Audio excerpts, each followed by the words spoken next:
Deklaruam këtu që mes të tjera Berisha është përplasur dhe me zotin Sembelliu. Unë e kisha dhe emision e kaluar tani. Zoti Morati, konkretisht, a mund të thuash ç'është kjo përplasje për ju? Ju punoni në median e zotit Sembelliu dhe si e befasishme. Mirëmbrëma. Unë do të thoj, në radhë parë, kjo nuk është një përplasje midis Berishës dhe zotit Sembelliu, pavarësisht se Berisha tenton ta kamuflojë duke thënë që fania. Në fakt bëhet fjalë për përplasjen e Berishës me median, sepse Berisha nuk e ka sulmuar personalisht për aktivitetin e tij ekstra gazetaresk.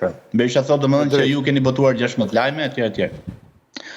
Tani për parantezë, do të thojë që bie dakord me qendrimin tuaj që për sa i përket problemeve në media në Shqipëri, ne jemi bashkëvuajtës dhe bashkëfajtorë në një farë mënyrë, sepse në fundit janë gazetarët ose profesionistët e medias që i kanë dhënë fytyrën medias. Nga ana tjetër, besoj që media është një aktor i rëndësishëm i shoqërisë, por reflekton në një farë mënyrë nivelin e shoqërisë në tërësi. Pra, ne do kemi një media alla shqiptare, ashtu siç kemi edhe një drejtësi, një politik, një shoqëri civile në standard të shoqërisë. Nga pikpamje personale, unë nuk jam i shqetësuar për sulmet e Berishës, madje do thoya që ato janë deri diku argëtuese, pse jo edhe shpërblyese, sepse fundit ku ka më mirë për një gazetar që të punojnë në një media ku ka përballë pushtetin politik, në rastin konkret aktualisht edhe qeverinë edhe opozitën. Kështu që nga ana tjetër unë besoj që atë që vuajmë në rastin konkret ne po flasim për News 24 dhe gjithë grupet mediatik, por edhe mediat në tërësi, nuk është një gjë që e vuajmë vetëm në Shqipëri, ky është një debat i madh që ka lindur gazetaria pluraliste në vitin 90 dhe unë besoj që do vazhdoj, por po aq është një problem ose debat ndërkombëtar. Ne dim Donald Trump del pothuajse çdo javë që kritikon vetëm dje i quajti gazetarët enemy of the people, domethënë armiq publik, armiq të popullit. Dim për luftën e fundit të Giorgia Melonit me Ray Treshin, me mision investigativ report. Pra, si thua, nuk është fenomen shqiptar që pushteti politik është në antagonizëm të përhershëm me pushtetin mediatik. Në rastin konkret, me sa duket Berishës nuk i ka pëlqyer që News 24 dhe media të tjera publikojnë aktivitetet e Saljanit, po sigurisht që ky nuk është një problem, nuk është problemi i News 24-s, pra në një farë mënyrë, kjo është, problemi i Berishës është që ai dhe politikanë si ai janë pjellë, po themi, të një mentaliteti stalinist, o me mua o kundër meje. Dhe ai nuk e percepton domethënë dot ose nuk do ta pranoj që krahas informacioneve që botohen në Ballkan Web dhe News 24 për aktivitetet e përditshme të Berishës, foltore dhe me radhë, të publikohen njëkohësisht edhe ato Saljanit, sepse me sa duket ai e quhen faktor periferik. Por fakti që ne këtu po diskutojmë për Saljanin dhe Berisha e përmend për ditë, domethënë që Saljani për të nuk qenë ka faktor periferik, pavarësisht se unë, megjithëse punoj në News 24, kam 6 muaj që e them për ditën të televizion, që nga pikpamje politike Saljani po i bie murit me kokë, nuk ka asnjë shans as teorik as praktik që ai të marrë drejtimin e Partisë Demokratike dhe bën mirë të ikë nga e partia dhe të krijoj partinë e tij, pra të krijojë një parti të re, ashtu siç ka bërë ose tentoi të bëj Blushi ose njerëz tjerë që nuk e kanë gjetur veten në një familje politike dhe kanë ndërmarrë iniciativa të reja. Pra këtu kemi të bëjmë, si thua, me përplasjen e radhës të Berishës me mediat që ai quan të fane, sepse nuk e ka thash personale me Irfanin Sembelliun, por që ky nuk është një fenomen i ri, besoj që do vijoj. Nga ana tjetër, për sa i përket aktualitetit që ju po besoni, dua të them deklarë skandaloze që ne jetojmë në një vend ku 3 drejtuesit kryesor të politikës janë politikanë aktiv të shekullit kaluar, pra të vitit 90, si Rama, si Berisha, si zoti Meta që drejton Partinë e Lirisë, pavarësisht se sot që flasim është pas hekurave, janë politikanë aktiv pra që kanë qenë njëri 90-ën, 91-shin, Edi Rama ka qenë ministër në 98-ën, edhe kjo në një farë mënyrë lidhet edhe me atë që thash pak më parë, jemi bashkëfajtor dhe bashkëvuajtës, sepse edhe media reflekton nivelin e përgjithshëm të shoqërisë, që me sa duket nuk e emancipohet dot aq sa për tu reformuar. Shumë e vërtet dhe shumë e qartë. Zoti Murati, të falenderoj shumë. Keni një gjë për Zoti Murati? Faleminderit, ha? Faleminderit, natën e mirë bashkë. Atëherë edhe një ndërhyrje të zotit Cukali.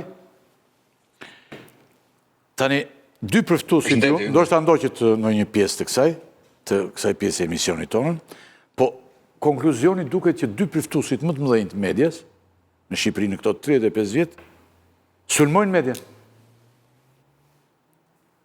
Ç'është për ju kjo?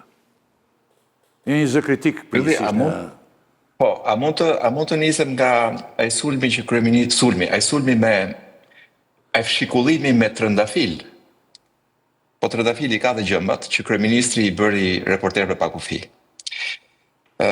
Diçka që u kalua sepse edhe televizionet mëdha që e dhanë lajmin, nuk u ndalën për ta raportuar lajmin.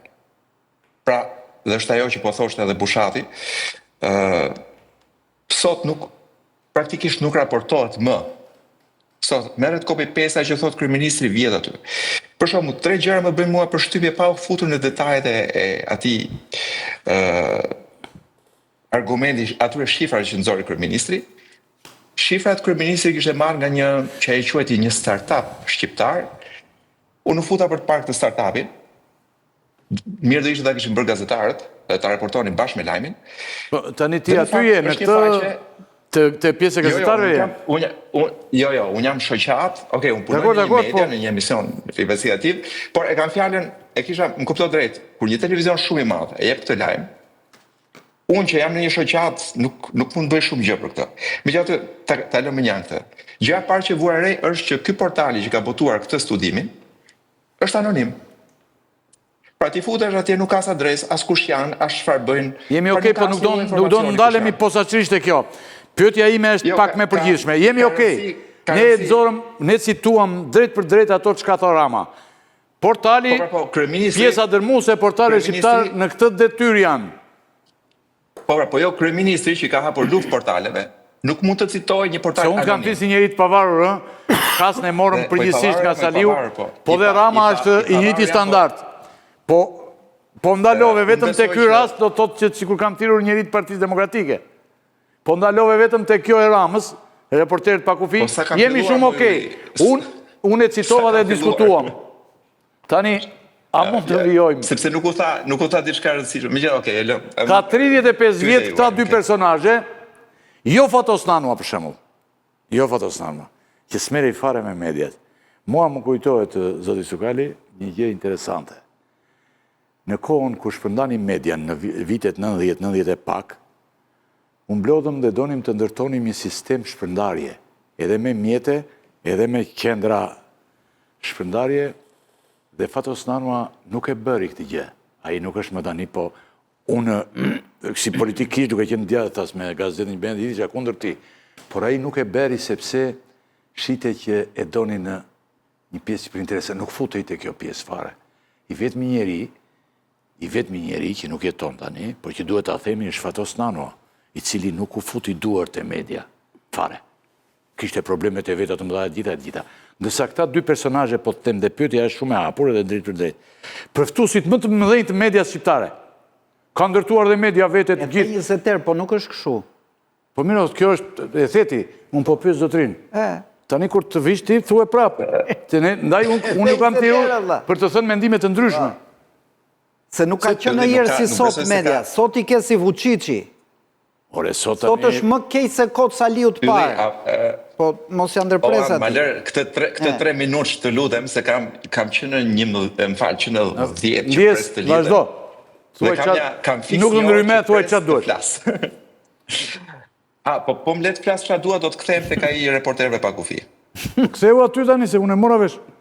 Ti vazhdo. Jo, nuk e mora vesh sepse janë disa elemente që tregojnë shumë se si mund të manipulohet publiku dhe se si është ajo që thot Andi. Praktikisht televizionet nuk raportojnë më. Pse nuk u ankua për RSF-n kryeministri kur e ngriti me, ku diun, 13 vende, 16 vende, sa ngriti vjet.